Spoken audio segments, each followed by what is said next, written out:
Great. So I'm Achyuta Adhvaryu. I'm co-founder and chief development officer of Good Business Lab.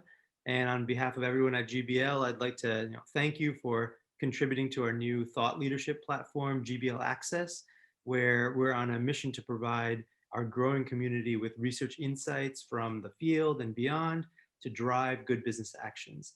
So we're really pleased today to have a conversation with Ashwini Deshpande, professor at Ashoka University. So, please introduce yourself and give us a little bit of a background on your work, particularly as it relates to the sort of Indian economy and gender equity, which, as you know, GBL is also incredibly passionate about and interested in. Hi, Arch. It's very nice to meet you. And thanks to GBL for inviting me for this conversation. I'm a professor at Ashoka of Economics. And my work is broadly on what can be called economics of discrimination. I focus on caste and gender and affirmative action. Lately, I've been looking at social mobility, education, so sort of branching off from the broad area of intergroup disparity and discrimination. And I'm setting up actually a little bit of advertisement. I'm setting up a center at Ashoka called Center for Economic Data and Analysis, CEDA.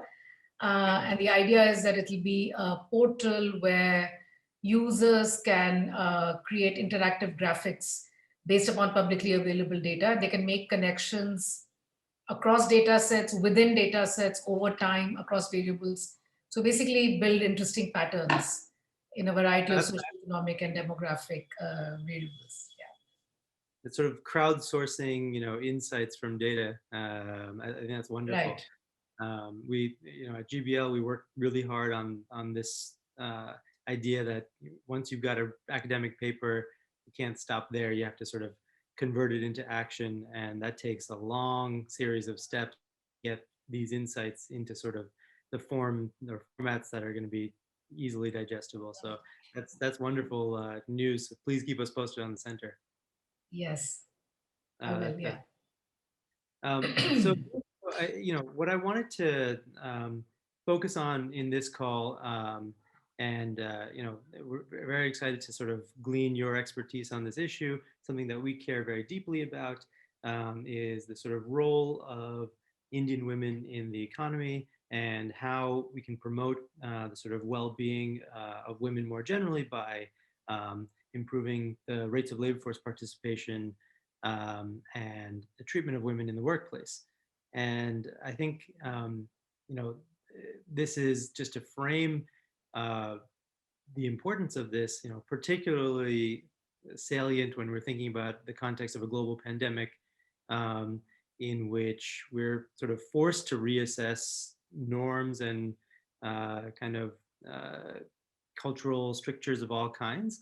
And, the economy in most countries is largely shut down right now. We don't know how long it's going to last. And, what we can predict, and most people agree, is that there's going to be, negative economic implications for years to come.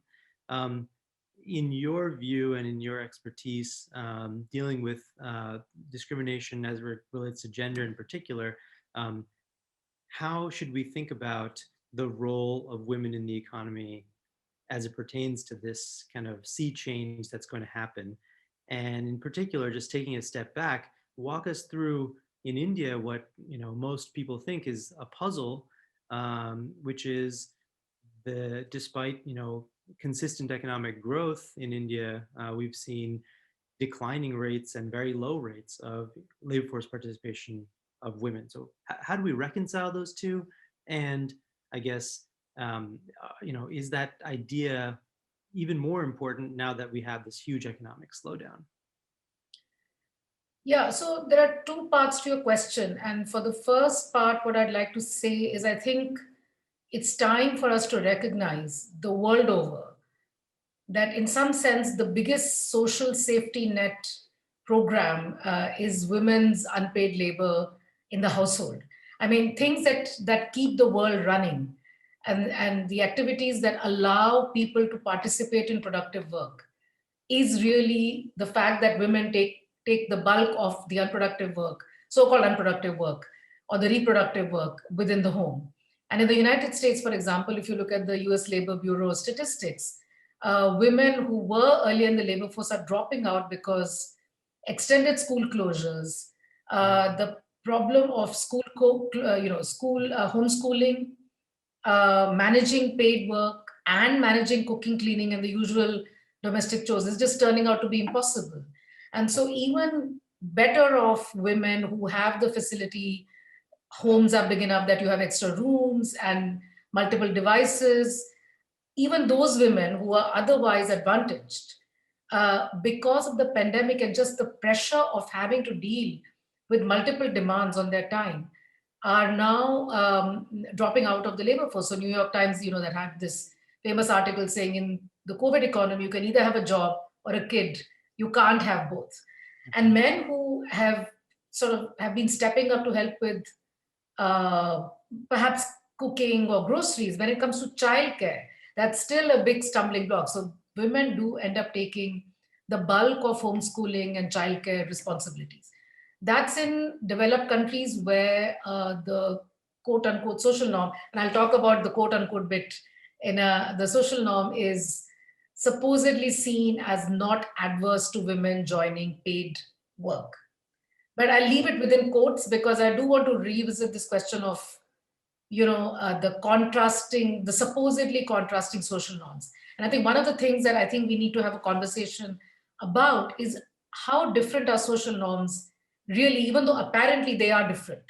But when you get to the crux of it, are social norms really that widely different? We have to bring in that conversation, but I'll leave it there. Coming to India, if you look at the evidence of the 1918 Spanish flu pandemic, because the Spanish flu pandemic led to a very high rate of mortality. So there was a sort of distressed supply of labor by widows. And, because of the shortage of labor, local wages went up. And so you did find, at least in the first few years after the Spanish flu pandemic, that labor force participation rates of women went up. Women who were never in the labor force actually went up. But in COVID, you're not finding that. In the US, right? I mean, this is happened in World War II as well. World War, exactly. Boys went so, disastrous events such as world wars or pandemics that have otherwise catastrophic effects, but sometimes they can have a silver lining, right? And the real question about India was, will the economic hardships due to COVID-19 provide that kind of a silver lining, such that women who were earlier not going out and working in the labor force, just because of the negative economic shock, will they actually go out? And so I think that's where we need to then, first, that's not happening. The short answer to that is that it's not happening. And I think that's a good point for us to think about, why is it that you see recorded labor force participation rates of women decline? And even if they're not declining, they've been persistently low, right? And I mean, this is not the time to go into a lot of detail, but the short answer again to this question is that a lot of economic activity that women do as a part of family enterprises, whether it's farming enterprises, non-farm enterprises, grocery stores, livestock rearing, fisheries, work on orchards, these are all economic activities. So these are family enterprises. And the success of these enterprises is on the backs of unpaid family labor by women. So when enumerators ask about workers in the household, the women who contribute to these enterprises are never counted as workers, whereas the men are, right? And so I'm not saying that there isn't a problem, but I think we need to also unpack the fact that economic work of women doesn't get counted adequately.